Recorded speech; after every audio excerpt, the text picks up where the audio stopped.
Everybody, today is May 24th, and today we're going to be covering what I call junk on the bunk. It's what we used to call in the military. It was just an inspection terminology that commanding officers would come in and inspect all your equipment before you went downrange or went into the field, and that's what we're doing today.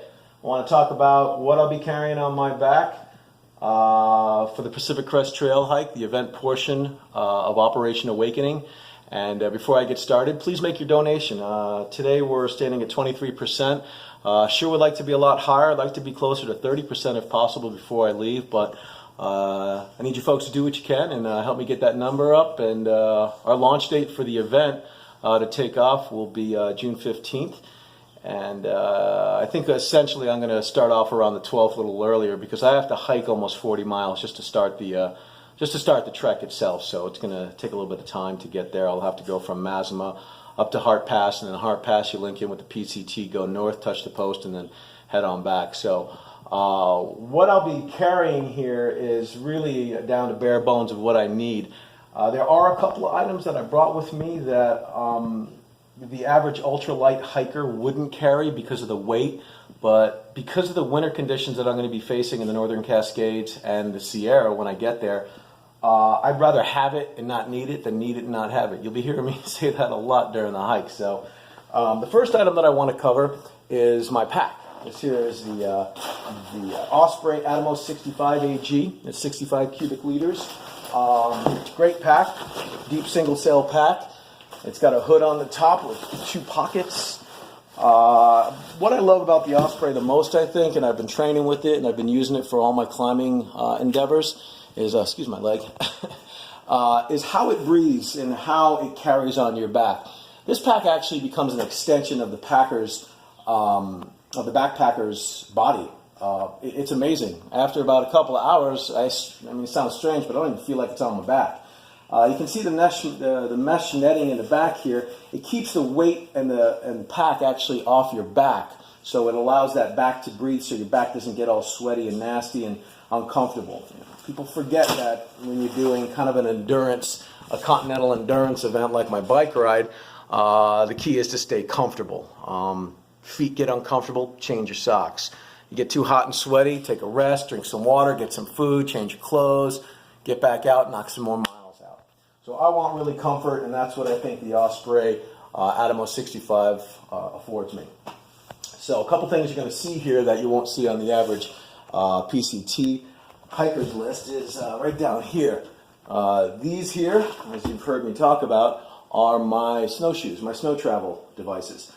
These are the MSR Evos, probably the lightest snowshoe, most primitive snowshoe out there, but I really like it. I've been doing a lot of winter camping this year, and they have supported me in ways that I really didn't think they would. So I can stay on top of the snow and work my travel with these snowshoes. I'm hoping to lose them probably after the Glacier Park area. So I won't be carrying it all the way, and then probably re-pick them up closer to as I get to Tahoe and the snow down in the Sierra. So that's the snowshoes in the pack. The next big items that we have here, they call them the big 3, is your sleeping bag, your tent, and I never understood 3, but I'm going to call it the pack. But this here is the REI Igneo. Extremely lightweight. I'm not sure of the weight on it. I didn't really want to get too dialed down with weight too much because people can obsess and drive yourself crazy with that. So, but suffice to say, super lightweight sleeping bag, and more importantly, on my winter trekking this year, it has kept me extremely warm and dry. This here, the Big Angus UL2, another super lightweight item for the big 3. Virtually no weight on my back, and I think you've seen it in some of my presentations on some of the trips that I've taken, that the tent itself is quite roomy for 1. It's really designed for 2, I think, but that's the whole tent right there. It's the tent and the fly. Right next to it, we've got my sleeping system. Now that's important for an old man, right? Remember, I'm 51, so I do want to take care of the body a little bit better than I did when I was 20. This here is a Thermarest pad, which will be my base pad. And then this here is the Big Angus SLX Q-Core sleeping mattress, and it rolls out to 20 by 72, and again, super lightweight item that provides an amazing amount of value, so you can sleep at night, rest, and continue on. These here are the poles that create the structure for the tent, so they're always together. And then I have my tent stakes. So that's the sleeping system that I'll be using. It is important that I'm comfortable and it is semi-lightweight. But again, I'm not really going to be an ultralight hiker. I'd like to keep it light, but because of the conditions that I'll be facing, considering I'm starting off early, I want to be a little drier, a little bit warmer. And that brings me to my next subject. I see a lot of people doing the PCT, and I've been in the outdoors probably longer than a lot of these people have been alive. Doing the PCT this year in running shoes, I think, is just a recipe for defeat before you even get started. Once your feet go south and you have feet problems, that's a hard one to turn back. And that's coming from a guy who spent a lot of time in the military on his feet. So the first thing I'm going to talk about here is my footwear.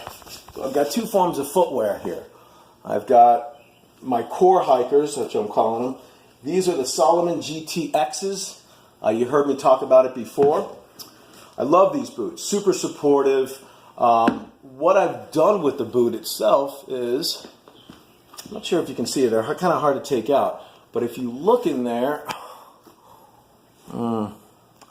can't see it. But anyways, what I got Smart Feet, and these things are insoles that have changed my view on insoles and orthotics and what they are. So I got a set of those in those boots, and they really help with keeping the leg aligned from foot to knee, and the knees are really important to take care of because of repetitive injury. So with the Smart Feet, and if you look at the shoe carefully, and I don't know if you guys can see that, I barge cement all the seams. Okay, and then just before I leave, I'll probably throw a coat of wax on it, Snow Seal, and this will actually keep my feet extremely dry. And I've heard, again, PCT hikers talk about, oh, my feet get wet, and they're, you get wet and that's it. I've been in winter conditions in the outdoors and stuff. If you do your feet and your footwear correctly, you can avoid that whole misery of the feet thing. So it's how you prep for the fight, in my opinion, and I think I'm going into this pretty wise by barge cement, and then I'll coat it with Snow Seal, and this should help me keep those feet dry. I'm not expecting 100%, but a lot better than most see. Now you'll see my trail hikers right next to them. These are the Brooks Cascadia. Thank you, Chris. The Brooks Cascadias, which most PCT hikers utilize.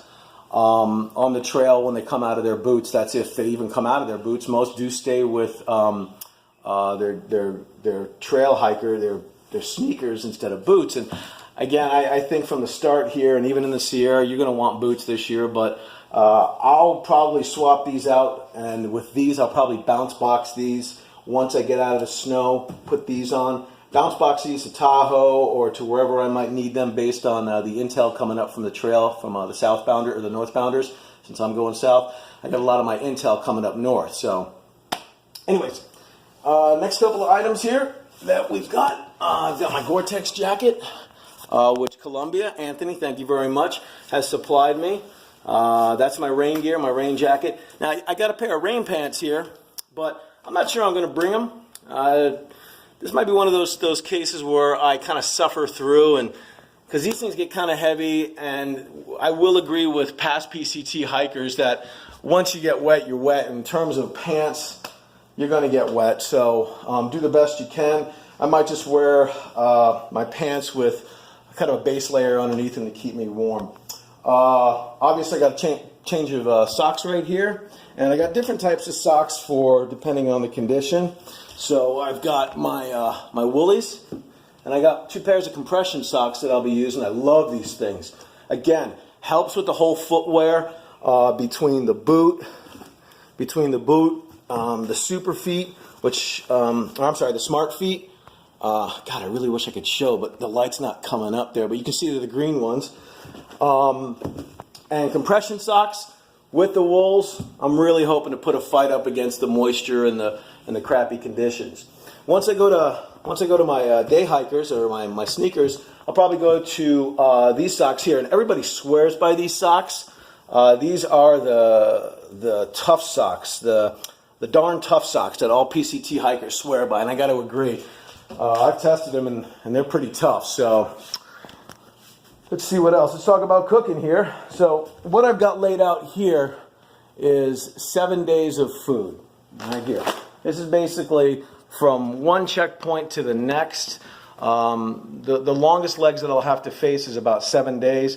And right off the bat, once I enter the hike, it's a 7-day hike back to Highway 20 to meet that Marine Corps league that's going to resupply me. And this is the extent of a 7-day resupply here. So once this all packs up, it'll go in the bag, and then it'll go safely in my dry bag into the pack. Let's see here. My cooking stuff, people are kind of curious about that. So first and foremost, I don't care about weight when it comes to coffee and oatmeal, but that's a staple right there. That's 1.5 pounds of Peet's coffee in Starbucks with my sugar and my creamer. Gotta have that. Nothing worse than a Marine without coffee, not pleasant. And then coming over to the cooking stuff, so I modified a couple of things here. So this here's my coffee press, kind of a cool device I got at REI. And what it does is it actually will lift up. You put your grounds in your hot water, you press it, and then boom, you're ready to drink. So I don't need to bring any kind of fancy jet boil press with the stove. That's my whole coffee device, and as I said, that's kind of an essential for me.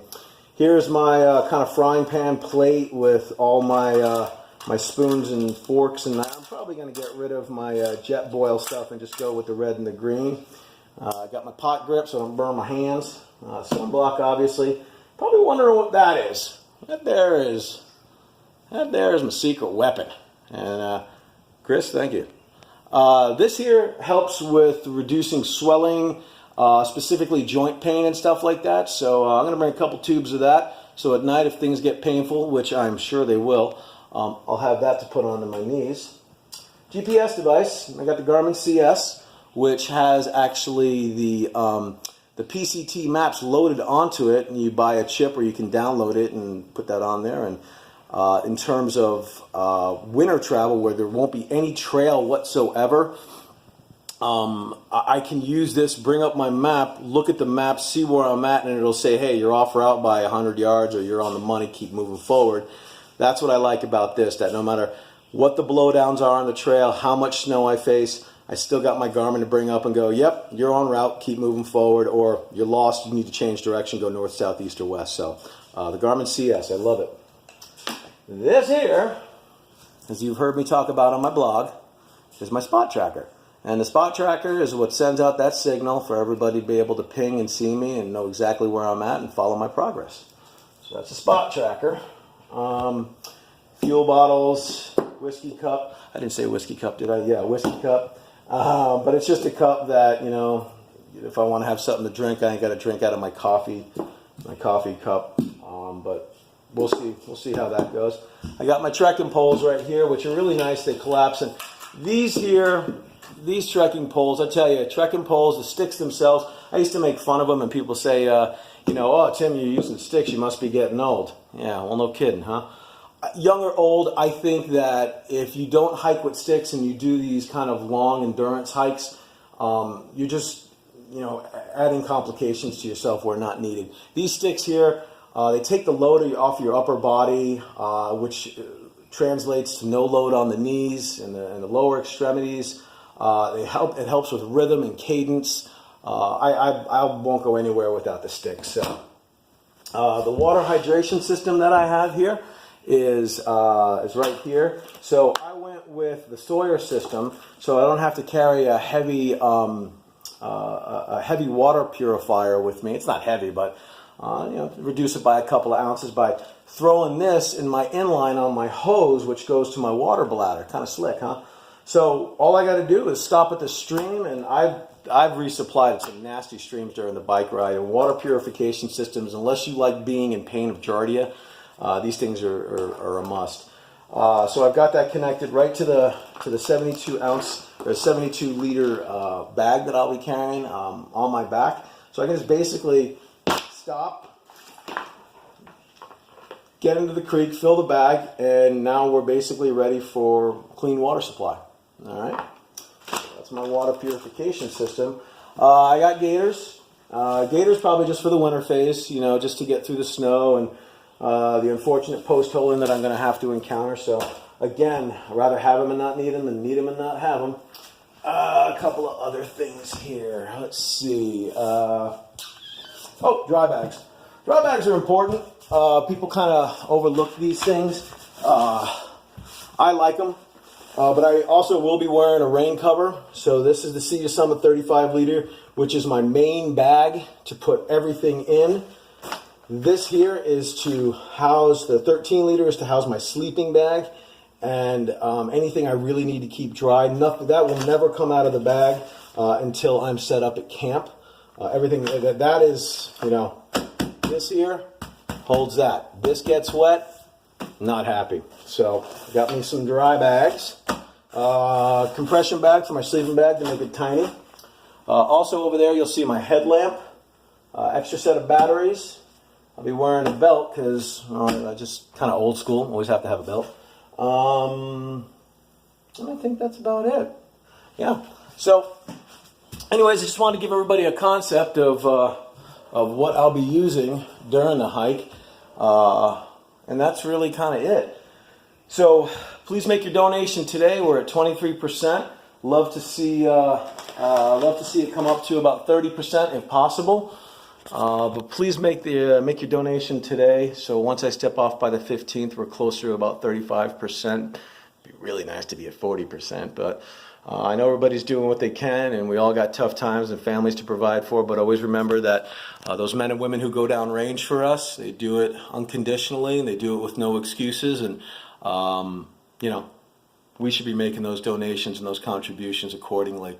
Let's not let their sacrifices go in vain. So that's it for me, and yeah, we'll see you on the next blog update. Thanks a lot. Semper Fi.